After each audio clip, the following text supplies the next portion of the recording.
Every year, over 2 million families in America hire live-in nannies.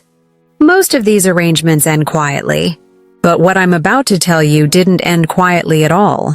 It ended with lawyers, tears, and a contract that changed everything. My name is Grace. I'm 53 years old. I've been a nanny for over 20 years. And 3 years ago, I walked into what looked like a dream job. Beautiful house, nice family, good pay. But within 6 months, I was living a nightmare I couldn't escape. Or so I thought. Because hidden inside the very contract they made me sign was the weapon I needed to fight back. They never thought I'd read it carefully. They definitely never thought I'd understand it. But I did. And when the truth came out, everything changed. Here's what you need to know before we go any further. First, the family tried to fire me without pay after I witnessed something I wasn't supposed to see. Second, they had been recording me in my own bedroom without my knowledge for months. And third, the clause they buried on page 7 of my contract became the reason I'm standing here today instead of broken and defeated. This isn't just my story. This is a story about power, about secrets, and about the moment you realize you're stronger than people thought you were. Let me show you exactly how this happened. I met the Hendersons in early spring. Mrs. Henderson found my profile through an agency. She called me on a Tuesday afternoon. Her voice was smooth and professional. She explained that they needed someone experienced, someone mature, someone who could handle their 3 children and keep the household running. The interview was at their home in an upscale neighborhood just outside Boston. The house was stunning. 4 bedrooms, marble counters, a backyard that looked like it belonged in a magazine. Mr. Henderson worked in finance. Mrs. Henderson ran her own consulting business from home. The kids were 7, 5, and 3. They offered me the job right there. The pay was excellent. $60,000 a year plus room and board, health insurance, 2 weeks vacation. They handed me a contract and asked me to sign it that day. I should have taken it home. I should have read every word. But I was so grateful, so excited, that I just flipped through and signed. That was my first mistake, but it also became my greatest advantage. The first month was perfect. The children loved me. I cooked their meals. I drove them to activities. I tucked them in at night. Mrs. Henderson praised my work constantly. Mr. Henderson barely spoke to me, but he seemed satisfied. I had my own room on the 3rd floor. Small but comfortable. I finally felt like I'd found stability. Then things started changing. Mrs. Henderson began watching me differently. She'd appear in doorways without warning. She'd ask questions about my day in this sharp, suspicious tone. She started checking my room when I was out with the kids. I could tell because things were moved. Just slightly. Just enough. I tried to ignore it. I told myself I was being paranoid. But the feeling grew stronger every day. Something was wrong. Something I couldn't see yet. The children noticed too. They'd go quiet when their mother entered the room. The oldest, Emma, started having nightmares. Now here's where things get really interesting. It was a Saturday morning in July. I'd taken the kids to the park. We came home early because the youngest, Marcus, scraped his knee. Mrs. Henderson wasn't expecting us back for another hour. When we walked in, I heard voices upstairs. Loud voices. Angry voices. I sent the kids to the playroom. Then I heard something that made my blood run cold. Mrs. Henderson was on the phone, and she was talking about me. She's too close to them, she said. Emma asks for her instead of me. I'm paying this woman to take care of my children, and now they love her more than they love me. My heart was pounding so hard I thought she'd hear it. I need a reason to fire her, Mrs. Henderson continued. Something that justifies not paying severance. Check the cameras again. There has to be something we can use. Cameras. The word hit me like a punch. What cameras? Where? I backed away slowly. I went to the kitchen. My hands were shaking. I'd been in this house for 4 months. If there were cameras, where were they? Why would they record me? And what exactly were they hoping to find? That night I couldn't sleep. I lay in my bed staring at the ceiling. Then I started looking. Really looking. I checked the smoke detector, the air vent, the bookshelf across from my bed. And that's when I found it. A tiny camera, hidden inside a decorative picture frame on my dresser, pointed directly at my bed. I felt sick, violated, terrified. This wasn't just about me being close to the children. This was about control. This was about having power over me. This was about finding anything they could use to destroy my reputation and avoid paying what they owed me. I didn't touch the camera. I didn't let on that I knew. Instead, I went downstairs at 2 a.m. I found my contract in my folder in the kitchen drawer. And for the first time, I read every single word. Most of it was standard. Work duties, vacation policy, termination clauses. But then I reached page 7. Section 12. Privacy and recording policy. I read it 3 times to make sure I understood. The employer agrees that any recording devices installed in employees' private living quarters require written consent. Installation without consent constitutes a breach of contract and entitles employee to immediate termination with full severance plus damages equal to 6 months' salary. My heart started racing again. But this time it wasn't fear. It was something else. Something that felt like hope. They'd put cameras in my room without asking me. Without telling me. They'd violated their own contract. Which meant I had power. Real legal power. The very document they'd rushed me to sign contained the protection I needed. They'd been so confident I wouldn't read it carefully. So sure I wouldn't understand the legal language. They were wrong. But if you think that's crazy, wait until you hear this. I didn't confront them immediately. I couldn't. I needed proof. I needed evidence. Because I knew that if I accused them without documentation, they'd deny everything. They'd call me paranoid. They'd fire me and make sure I never worked as a nanny again. So I started gathering evidence, carefully, quietly. First, I took photos of the camera in my room. Multiple angles, time-stamped. I made sure you could see exactly where it was positioned and what it was pointing at. Then I searched the rest of my space. I found 2 more. One in my bathroom ceiling light, one behind my closet door. 3 cameras in the most private spaces of my life. Recording me changing clothes. Recording me sleeping. Recording everything. I felt rage building inside me. But I pushed it down. I needed to stay calm. I needed to think clearly. Next, I checked my contract again. This time, I read the termination section even more carefully. It said that if either party breached the contract, the wronged party could terminate immediately. But here's what really mattered. If the employer breached the contract, I was entitled to not just severance, but damages. Financial compensation for harm caused. 6 months' salary and damages. That was $30,000. Plus my normal severance of 2 weeks' pay. Plus any unused vacation time.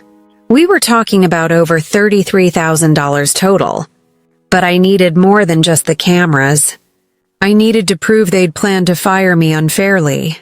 I needed to prove they'd been looking for false reasons to avoid paying what they owed. That's when I remembered Mrs. Henderson's phone call. The one where she'd said she needed a reason to fire me. If only I'd recorded it. But I hadn't. It was just my word against hers.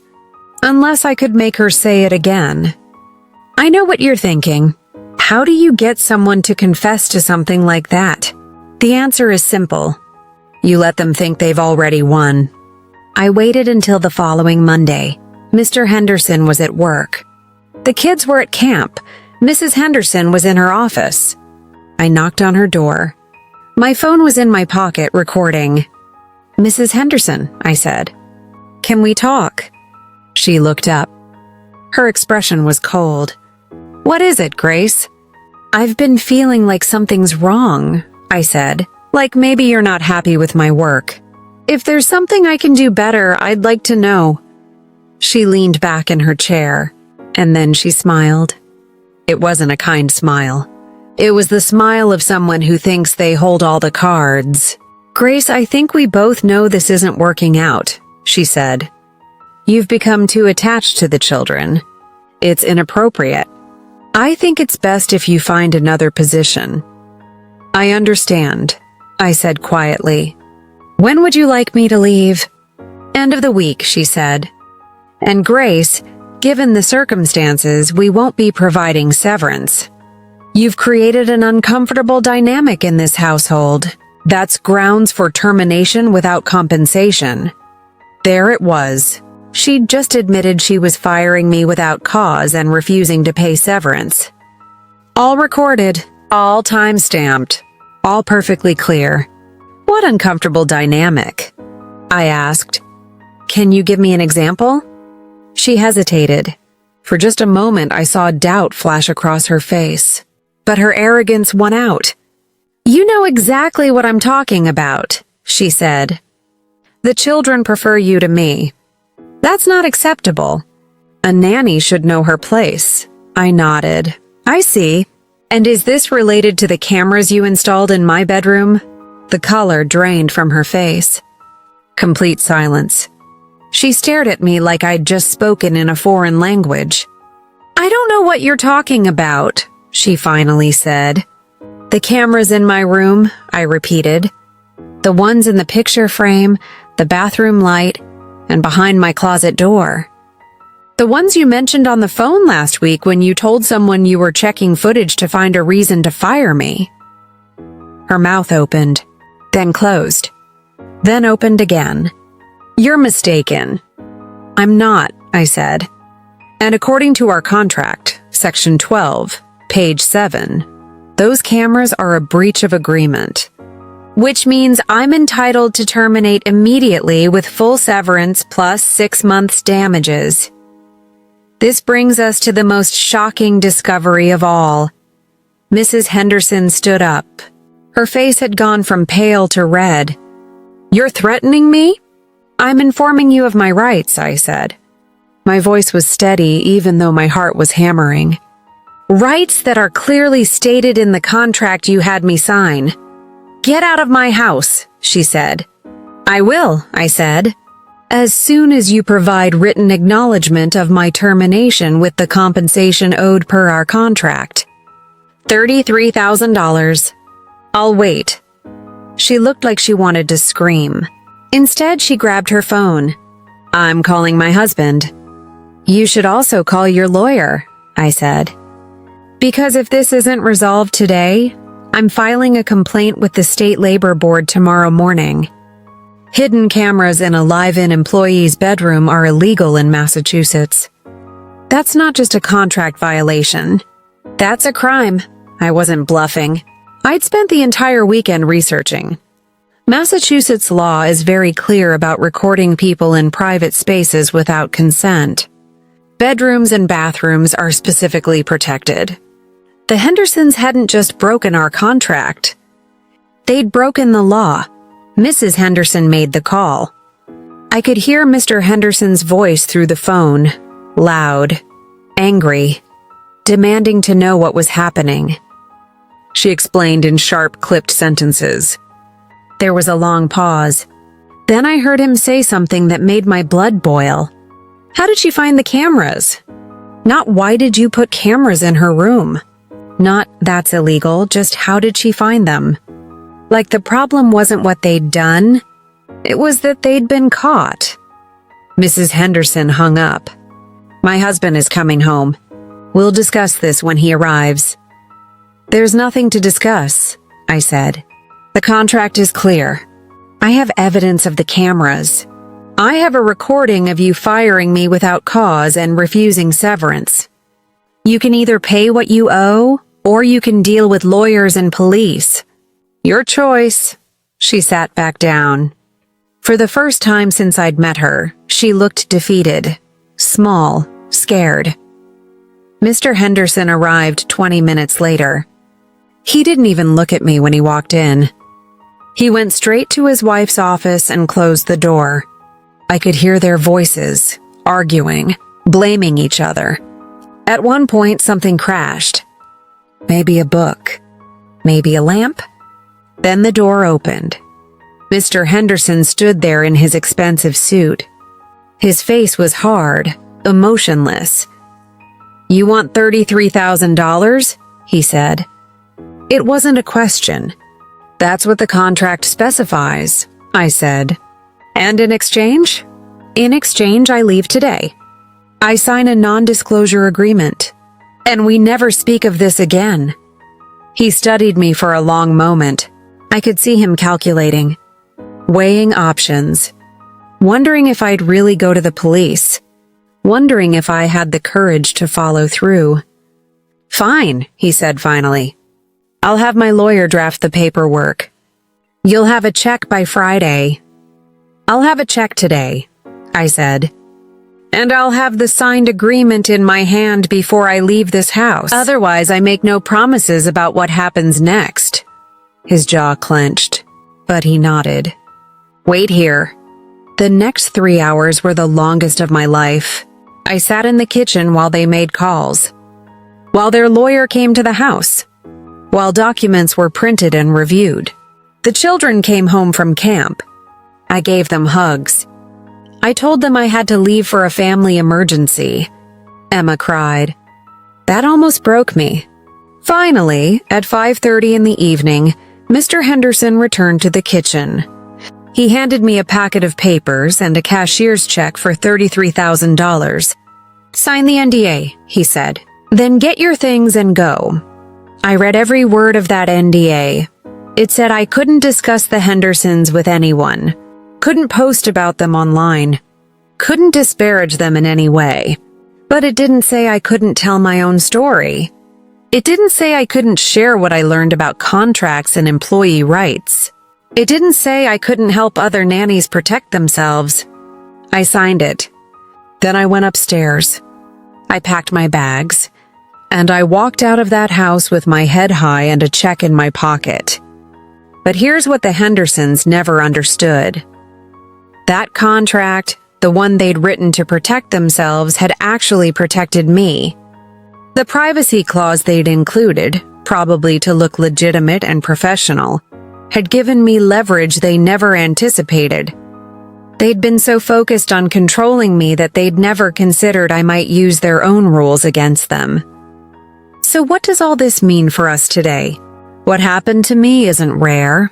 It's happening in homes across America right now. Live-in nannies, housekeepers, and caregivers are being monitored, controlled, and exploited. And most of them don't know their rights. Here's what I learned from this experience. First, contracts protect both sides. People think contracts are just meant to trap employees. But a well-written contract actually provides security and clarity for everyone. The key is reading it, understanding it, knowing what protections exist. Second, documentation is everything. If I hadn't taken photos of those cameras, if I hadn't recorded my conversation with Mrs. Henderson, I would have had no proof. It would have been my word against theirs, and let's be honest. Who would people believe? A wealthy couple or their nanny? Third, knowing the law gives you power. When I researched Massachusetts privacy laws, I discovered that hidden cameras in bedrooms aren't just unethical. They're illegal. That changed everything. Because suddenly this wasn't just about a contract dispute. It was about a crime, and that made the Hendersons vulnerable in ways they hadn't anticipated. But here's what matters most. You have to be willing to stand up. You have to be willing to say no, even when you're scared, even when they have more money and more power. Even when everything inside you wants to just walk away and forget it happened, I could have left quietly. I could have accepted being fired without pay. Part of me wanted to, because fighting felt dangerous. It felt like I was risking everything. But then I thought about the next nanny, the one who would come after me. Would they put cameras in her room too? Would they treat her the same way? If I stayed silent, I was letting them get away with it. I was telling them this behavior was acceptable. So I fought, and I won. Since then, I've talked to dozens of other nannies and domestic workers. Their stories are heartbreaking. Women who work 70-hour weeks for poverty wages. Women who are yelled at, demeaned, and threatened. Women who are fired without notice and left with nothing. Women who don't speak perfect English and are afraid to stand up because they think they'll be deported or blacklisted. The problem is systemic. Domestic workers have fewer legal protections than almost any other workers in America. Many labor laws don't apply to live-in help. Many domestic workers are classified as independent contractors, which means no overtime pay, no health insurance, no workers' comp. And when things go wrong, people blame the worker. They say you should have known better. You should have asked more questions. You should have protected yourself. But how are you supposed to protect yourself when you're desperate for work? When you need income to support your family? When saying no might mean losing everything? That's why contracts matter. That's why knowing your rights matters. That's why documentation matters. Because without those things, you have no power. You're at the mercy of whoever employs you, and mercy isn't something you can count on. The Hendersons taught me something important. Wealthy people, powerful people, they're not invincible. They make mistakes. They get arrogant. They assume you're not smart enough or brave enough to challenge them. And that arrogance becomes their weakness. That contract was their mistake. They included that privacy clause because their lawyer probably insisted on it. Because it made them look professional and legitimate. But they never thought I'd use it. They never thought I'd read it carefully enough to understand what it meant. They underestimated me, and that cost them $33,000. I want you to understand something. I'm not special. I'm not uniquely brave or smart. I'm just a woman who got tired of being treated like she didn't matter. And when the moment came, I made a choice. I chose to fight. You can make that choice too. Whatever situation you're in, whatever power imbalance you're facing, you have more strength than you think. You have more options than you realize. You just have to be willing to look for them. Before we wrap up, there's one final thing you need to know. 6 months after I left the Hendersons, I got a call from a lawyer I'd never met.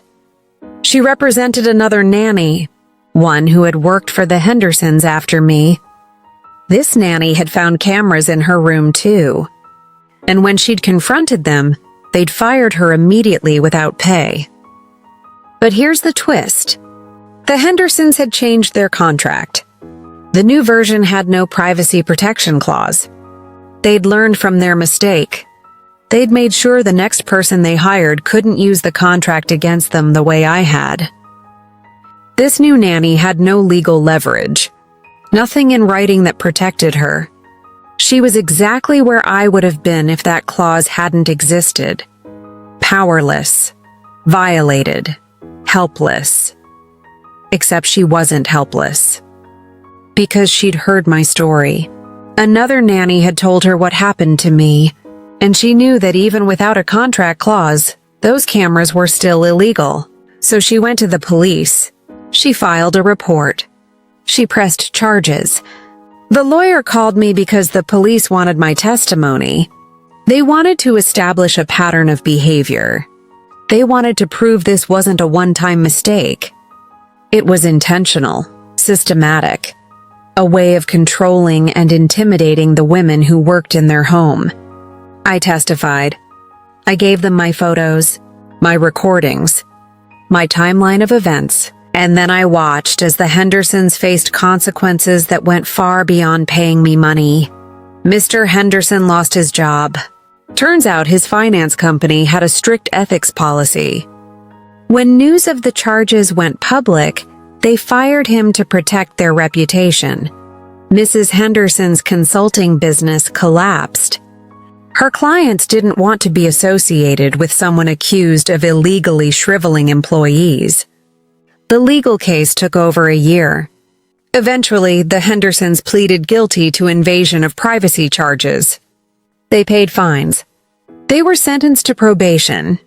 And most importantly, their names were now public record. Any future employee could search and see exactly what they'd done. But here's what really mattered to me. That second nanny got justice. She got her pay. She got validation that what happened to her was wrong. And she got something else. She got her voice back. Because that's what people like the Hendersons try to take from you. Your voice. Your sense of worth. Your belief that you deserve to be treated with dignity and respect. They want you to feel small and powerless. They want you to believe you have no choice but to accept whatever they do to you. But you do have a choice. You always have a choice. It might not feel like it in the moment. It might feel like the walls are closing in and there's no way out. But there is. You just have to be brave enough to look for it. That contract saved me. But what really saved me was the decision to read it. The decision to understand my rights. The decision to stand up even when I was terrified. The decision to believe I deserved better. And I did deserve better. You deserve better too. Whatever you're facing, whoever is trying to control you or diminish you or make you feel like you don't matter, you deserve better. You deserve respect. You deserve justice. The Hendersons thought they could use their money and power to do whatever they wanted. They thought I'd be too scared or too ignorant to fight back. They were wrong. And the next time someone underestimates you, I hope you prove them wrong too. This story isn't just about a nanny and a bad family. It's about the moment you realize you're stronger than you knew. It's about finding power in places you never expected. It's about using the very tools that were meant to control you as weapons to set yourself free. That secret contract turned my nightmare into victory. But the real victory wasn't the money. It was remembering who I was. It was refusing to be silenced. It was standing up and saying, no, this is not acceptable, and I will not accept it. If this opened your eyes, then good. Because there are people all around you who need their eyes opened too. Let me recap the biggest lessons from this story. First, always read your contract. Every single word. Don't let anyone rush you. Don't let anyone make you feel stupid for asking questions. That contract is the foundation of your working relationship. Know what it says. Know what protections it provides. Know what you're agreeing to. Second, document everything. Photos, recordings, emails, text messages. Written notes with dates and times. If something feels wrong, if something inappropriate happens, create a record. Because without documentation, you have no proof. And without proof, you have no case. Third, know your rights. Research the laws in your state. Understand what employers can and cannot do. Understand what you're entitled to. Knowledge is power. Ignorance is vulnerability. The more you know, the harder it is for someone to take advantage of you. Fourth, don't underestimate yourself. I'm serious about this. You're smarter and stronger than you think. You have more courage than you realize. When the moment comes, when you have to make a choice between accepting mistreatment or standing up for yourself, you'll find strength you didn't know you had. I promise you that. This experience changed my life, not just because of the money, but because it taught me something fundamental. I matter. My dignity matters. My safety matters. And I have the right to demand that those things be respected. After I left the Hendersons, I took some time off. I used part of that $33,000 to take a course in labor law. I wanted to understand the legal system better. I wanted to be able to help others navigate these situations. I wanted to turn my nightmare into something useful. Now I volunteer with an organization that helps domestic workers know their rights. I review contracts for nannies and housekeepers. I explain what the legal language means. I help them understand what protections they have. I teach them how to document problems. I show them they're not alone. Because that's the thing people like the Hendersons count on. They count on you feeling alone. They count on you thinking no one will believe you. They count on you being too scared or too overwhelmed to fight back. But you're not alone. There are organizations. There are lawyers. There are other workers who have been through the same things. There are people who will stand with you. You just have to reach out. You just have to ask for help. I know asking for help is hard. I know it feels like admitting weakness. But asking for help is actually the bravest thing you can do. It's saying I deserve support. I deserve justice. I deserve people who will stand with me. That's not weakness. That's strength. If you're watching this and you're in a situation like I was, please hear me. You can get out. You can stand up. You can win. It won't be easy. It will probably be scary. But you can do it. And when you come out the other side, you'll be stronger than you ever imagined. If you're watching this and you employ domestic workers, please hear this too. Treat them with respect. Pay them fairly. Honor your contracts. Don't install cameras in their private spaces. Don't try to control them through fear or intimidation. Because eventually, someone will stand up. Someone will say no. And when that happens, you'll face consequences you never anticipated. The world is changing. Workers are learning their rights. Stories are being shared. People are connecting and supporting each other. The days of exploiting domestic workers without consequences are ending. Not everywhere, not yet. But it's happening. And every person who stands up makes it easier for the next person to stand up too. That's why I'm sharing my story. Not for sympathy. Not for attention. But because someone out there needs to hear it. Someone out there is in a situation like mine, and they're wondering if they should stay silent or speak up. They're wondering if fighting back is worth the risk. I'm here to tell you it is worth it. It is absolutely worth it. You are worth it. So here's what I want you to do. If this story resonated with you, leave a comment below. Tell me what part connected with you most. Tell me if you've experienced something similar. Tell me if this gave you courage to make a change in your own life. I read every comment, and I want to hear from you. If you know someone who works as a nanny, housekeeper, or caregiver, share this video with them. Let them know they have rights. Let them know they're not alone. Let them know there are people who will support them if they need to stand up. And if you want to see more stories like this, hit that subscribe button, because I'm going to keep sharing. I'm going to keep talking about the realities of domestic work, about the challenges, about the victories, about the moments that change everything. Next week, I'm going to tell you about another nanny I met. Her story involves a family, a false accusation, and a piece of evidence that proved she'd been telling the truth all along. It's a story about trust, betrayal, and the moment everything you thought you knew turns out to be wrong. You won't want to miss it. Thank you for watching. Thank you for listening. And thank you for believing that stories like mine matter. Because they do. We all matter. Every single one of us. Remember, you're stronger than you think, braver than you feel, and more powerful than anyone who tries to control you wants you to know.